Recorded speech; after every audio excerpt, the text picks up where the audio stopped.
Hi, my name is Mohan Embar, co-founder of PolyTripper.com. Welcome to part 3 of how to learn any language.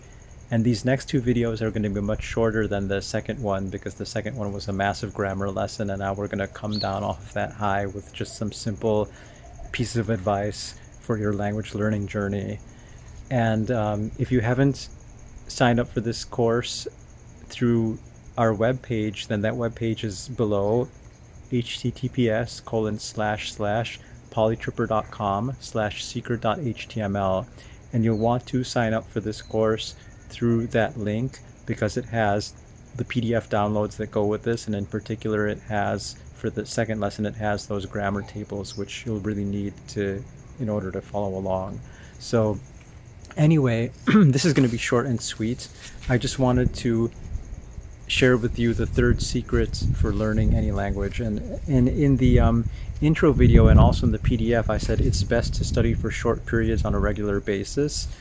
But that's not all I'm going to talk about today. I'm just going to talk about like a grab bag of general principles that that I've used and that have served me well in my language learning journey, among which is definitely it's best to study for short periods on a regular basis, but there come some other ones too which I'll go over. And like I said, I'll keep this short and sweet and I won't ramble on forever about these. So first of all, let's talk about the first one. It's best to study for short periods on a regular basis. That is very true, and that's also true of anything which you're not forced to do, or even which you're forced to do. If you typically, when you're learning a foreign language, if it's not for work, if it's not some kind of time frame that you're forced to learn the language for, then you will have a tendency to have a lot of initial enthusiasm, and that enthusiasm may wane over time. And if there's nobody forcing you to learn it, then it's very easy for you to lose interest, to procrastinate, to say, oh, I'll do it tomorrow, I'll do it next week. This has happened to me with Russian. I was going to learn Russian because a friend of mine was going to go there next February, and now it turns out that with the pandemic, I don't know when that's going to happen. I don't know if she's going to go over there, if I'm going to go over there, if anyone's going to be able to go over there. And so I procrastinated.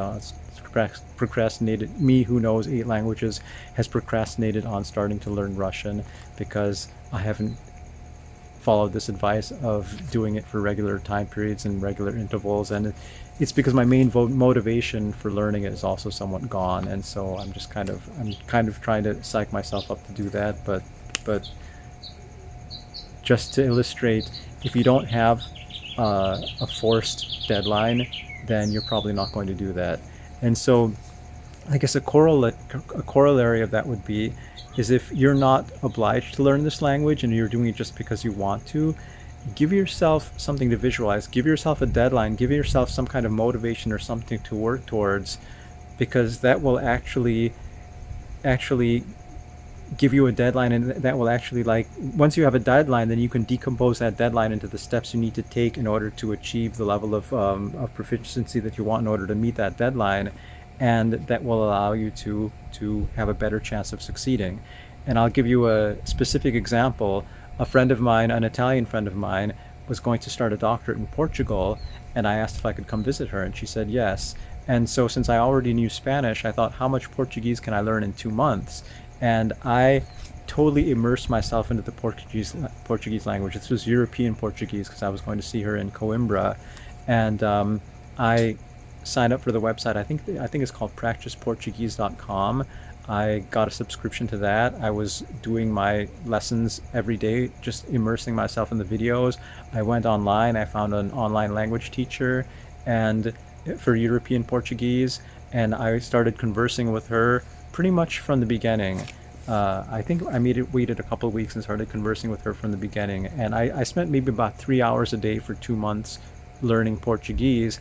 And when I got there, I was able to converse, I don't want to say fluently, but I was able to basically understand and be understood and speak at a pretty decent level there, to the point where the last day I walked into a real estate agency and was discussing with them prices of apartments and everything like that. That was like my cherry on the whatever.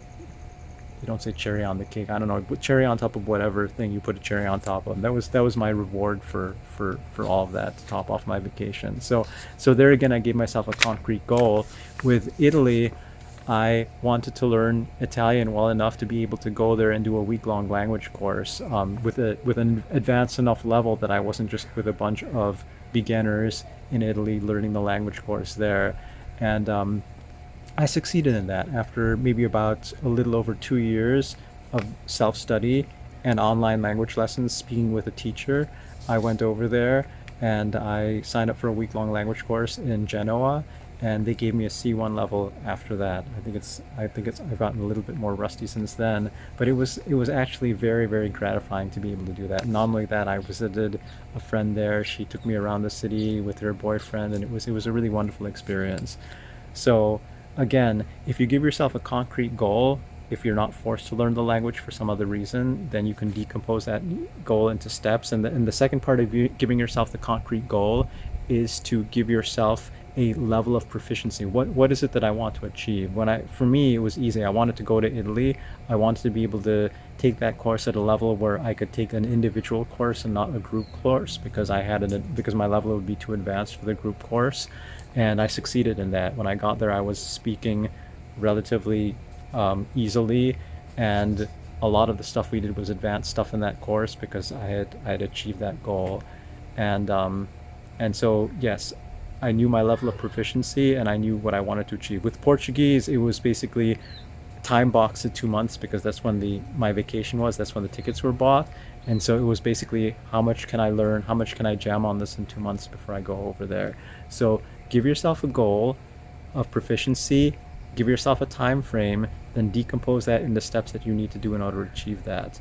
As far as I had mentioned in the first course, that 1,000 words will give you 80% or 90% proficiency in a given language. And so if you're so inclined, if it's not so off-putting that you don't want to do that, then you'll want to learn vocabulary.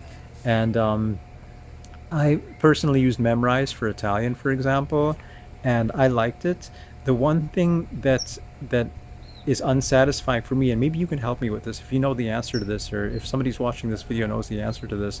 One thing that was unsatisfying for me with a lot of vocabulary drills that I do with Memrise, or it's not Memrise's fault, Memrise is just a platform, but basically with any kind of flashcard based system for learning vocabulary words, is that typically they won't give you the article with the vocabulary. For example, with German, in order to really learn a noun, you need to know whether it's der, die, or das, and you also have to know the plural form of the noun. But a lot of vocabulary drills will give you just the word without the article, and it's basically useless to me for someone that has my language learning needs. And so basically make sure you find a platform which satisfy your needs, and also don't be afraid. A lot of success in language learning for the people who speak it really well, you just have to roll up your sleeves and put in the time. And I mentioned this in the first video, it's just putting in the time, not losing interest, finding techniques that you can find in order for you personally not lose interest. That's 99% of the head game there that you need to master in order to learn a language successfully. That's it. I think that's all I have here. If you want specific advice on how to learn a certain language, I speak English, French, German, Spanish, Italian, Portuguese, and Swedish, and Dutch. I think that's 8. If you have specific advice if you want specific advice for me on how to learn those languages, just write me. Tell me what works for you, tell me what doesn't work for you, and I'll try to help you as best as I can. And I'll leave it at that. Thank you. And again, if you haven't signed up for this course through the website, it's https://polytripper.com/secret.html. And thank you, and I'll see you in part 4 of this course. Bye.